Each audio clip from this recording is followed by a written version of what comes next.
Hello, everyone. I'm Takeya Sasaki, a lawyer in Hiroshima, and one of the IALANA co-presidents. 76 years ago, on August 6, 1945, a single atomic bomb dropped on the city of 350,000 residents, killed 140,000 people by the end of the year. I was only 5 years old at that time, 31.5 kilometers away from the hypocenter. A flash of the atomic bomb lit over me. I heard a tremendous sound of explosion and I saw the mushroom cloud.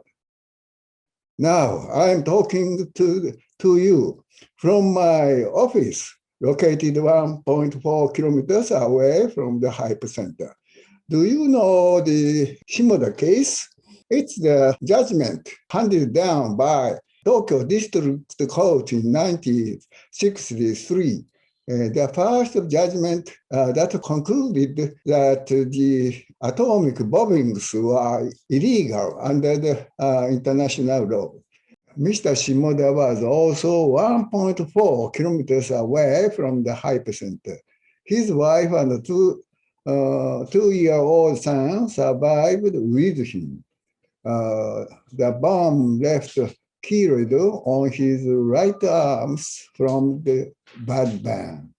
Mr. Shimoda also suffered from liver and kidney diseases and lived through the post-war days, suffering from the illness which was caused by atomic bomb.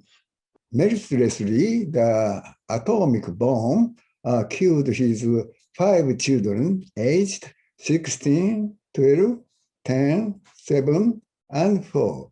It breaks my heart to imagine the feelings of the couple. The Shimoda case judgment said the act of dropping such a cruel bomb is contrary to the fundamental principle of laws of war, which prohibits the causing of unnecessary suffering. In 1992, IALANA launched the World Court Project in order to judge nuclear weapons, cruel weapons of devil in the ICJ. 2 years after, we established the Japanese Association of Lawyers Against Nuclear Arms. We gave lectures several times to raise awareness of citizens. In May 1995, we went to the ICJ to tell the reality of atomic bombings. We donated photographs, videos, testimonies of Hibakusha and papers that illustrated the tragedy of Hiroshima and Nagasaki to 14 ICJ judges and library. We requested that they should beat Hiroshima and Nagasaki to listen to voices of Hibakusha.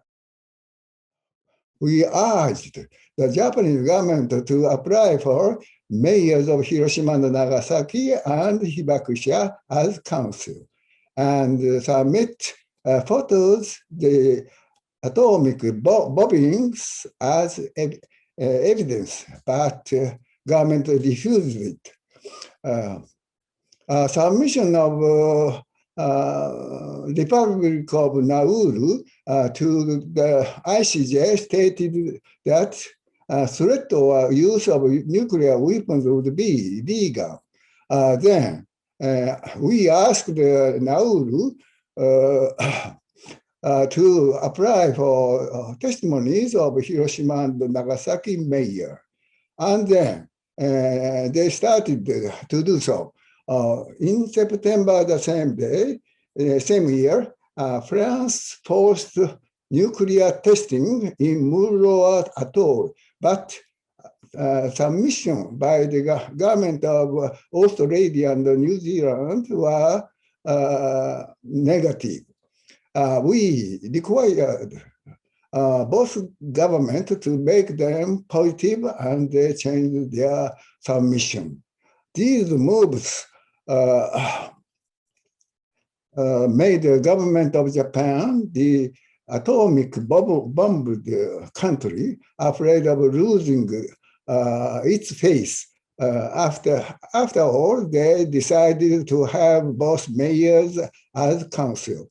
In November, both mayors demonstrated the tragedy of Hiroshima and Nagasaki at the Great Hall of Justice. The Treaty on the Prohibition of Nuclear Weapons, or TPNW, came into effect this year, which marks 25 years since the advisory opinion declared that threat or use of nuclear weapons would be illegal. This is a great progress toward the abolition of